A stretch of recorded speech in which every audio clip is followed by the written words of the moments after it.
সীমান্তের শূন্যরেখার নিকটে ৫৯ বিজিবির অভিযানে বিপুল ভারতীয় মাদকদ্রব্য জব্দ। মাহিদুল ইসলাম ফরহাদ, চাঁপাইনবাবগঞ্জ জেলা প্রতিনিধি।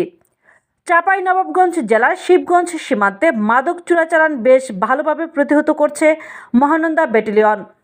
মাদক চোরা কারবারিদের দৌরাত্ম্য ঠেকাতে তৎপর এই ব্যাটালিয়নের চকপাড়া বিওপির একটি বিশেষ টহল দল রাত ৮ ঘটিকায় উপজেলার সীমান্ত মেন পিলার ১৮৩ হতে আনুমানিক ৩০ গজ বাংলাদেশের অভ্যন্তরে অভিযান পরিচালনা করে মালিকবিহীন ২৮৪০ পিস ভারতীয় নেশাজাতীয় ট্যাবলেট এবং ৩০ বোতল ফেন্সিডিল এর বিকল্প নেশাজাতীয় সিরাপ আটক করতে সক্ষম হয়।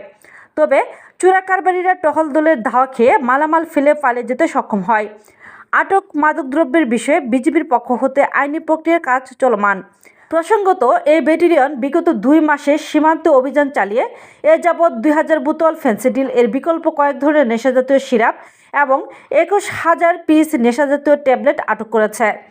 এ ব্যাপারে চাঁপাইনবাবগঞ্জ মহানন্দা ব্যাটালিয়নের অধিনায়ক লেফটেন্যান্ট কর্নেল গোলাম কিবরিয়া বিজিবিএম বিজিওএম বিষয়টির সততা নিশ্চিত করেছেন।